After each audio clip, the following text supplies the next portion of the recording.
So what age group is buying homes right now? How big is that age group, and are they almost past peak buying age? And what do their credit scores look like? What is their loan to value ratio? Why would this even matter? Also, how many investment homes out there? And could all this create a crash? Welcome back. My name is Aaron Lanning, your favorite realtor, and we will answer all these questions and more, but I'm not sure if this video is for you, because if you're looking for some clickbait material that talks about a crash or some other buzzwords that get people going just to get views, you won't find it here. But if you want to be more informed to not make a bad decision, then this video might be for you, especially if you are looking to buy or sell and want a glimpse into what 2024 might bring based off of data and a diligent buyer analysis, as I talk with hundreds of buyers and sellers a year. And I also sell 20 homes plus a year. I saw a YouTube video December of 2022 that talked about how 2023 will be a complete meltdown in real estate. Now,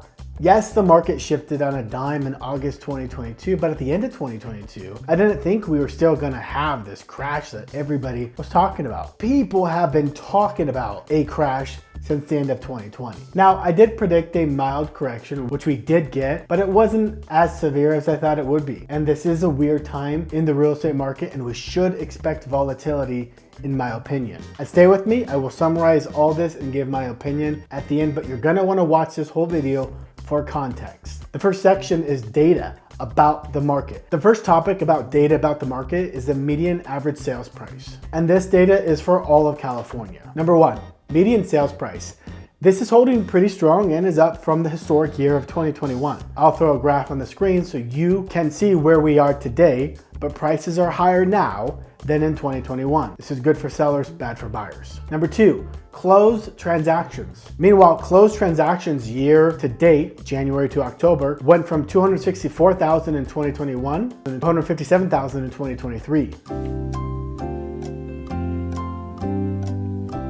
A massive 46% drop from 2021 for the whole state of California. Point number three, pending sales. So we'll talk about new listings soon, but current pending sales nationwide per NAR, National Association of Realtors, said pending sales is the lowest number in 20 years. When I look at the state of California, I only see the current pending year to date, which is 271,000, which is low. And the last time we were this low was April 2012 at 271,000. So this is an 11-year low for the state of California for pending sales. Point number four, new listings. It's also important to note that the amount of new listings also went from 316,000 in 2021 down to 209,000 in 2023. 36% drop from 2021. So obviously less listings means less closed transactions. So it does make sense. Prices are holding semi-steady because when supply is low, it's easier for demand to be high. As a seller, this means your house could stand out more due to less competition. And as a buyer, this means you have less options. Number five, months of inventory and days on market.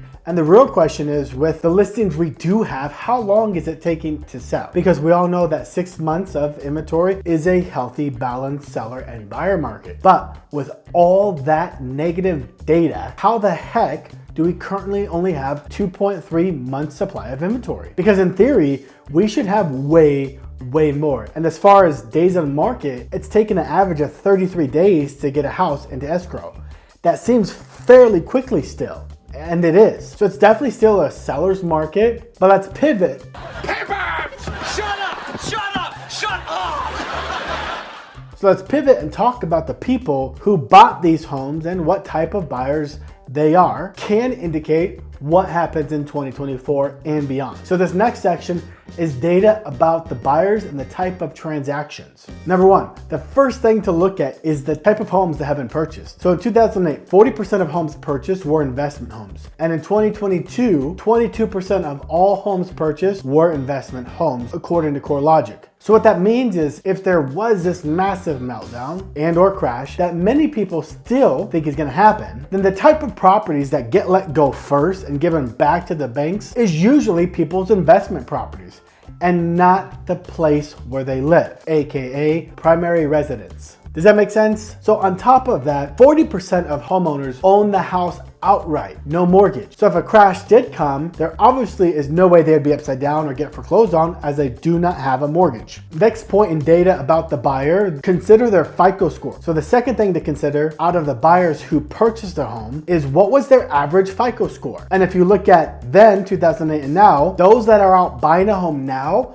are a much stronger buyer than those of the Great Recession. The average FICO score, aka credit score of a buyer in 2008, was 661. The average FICO score of a buyer who bought in the last 12 months is 716. Today's buyer is a stronger buyer and a much more stable buyer. Obviously, credit score doesn't mean that they are a better person, but it does mean to the lender and the banks that that buyer is a buyer that has a higher chance of a loan repayment versus a buyer with a lower FICO. It's why the banks will be able to charge more in points if the buyer has a lower FICO score. Number 3 is LTV ratio, which is loan to value ratio. 2008, the loan to value ratio was 71.3%. So on average, buyers only had 28% of equity in their home. 2023 loan to value was 43.6%. So on average, the buyer has 56% of equity sitting in their home. That's $282,000 of equity on a $500,000 purchase. And yes, the down payments we have seen lately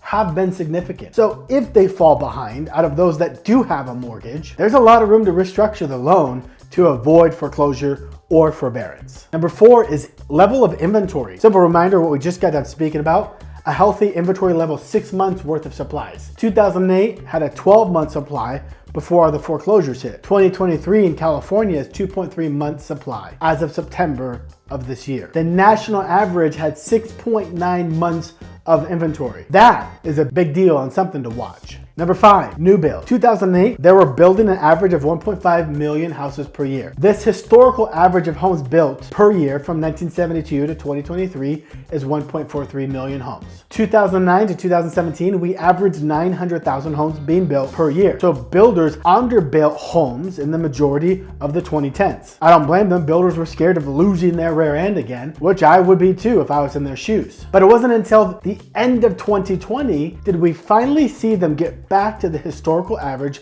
of building 1.4 million homes per year. And in 2023, the most current report we have is 1.372 million homes were built. But that is down almost 2% decrease year over year. Also, watch Utah. You go to Utah, you stay in Utah. They may soon have an oversupply of inventory and might have some good deals in the next 12 months. Utah has the highest number of new construction with 11.7 new builds per 1,000 residents. This is more than double the US's average of 5.23 new builds per 1,000 residents. Number 6, mortgage applications. This can tell us a lot about how much demand there might be. So the Market Composite Index is a measure of mortgage loan applications in volume and refinances. And when we examine the historical index, the lower the rate, the higher the demand.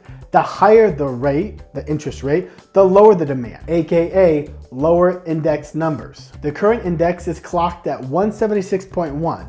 And the last time it was this low was December of 1996, indexed at 173. So essentially, people are not applying for loans. So with all this data, who's going to buy? Who are the people currently buying? Is that age group getting bigger? And when does that age group peak? The average age of a first-time home buyer was 33 years old, someone born in 1990. The age group born from 1981 to 1996 are known as millennials.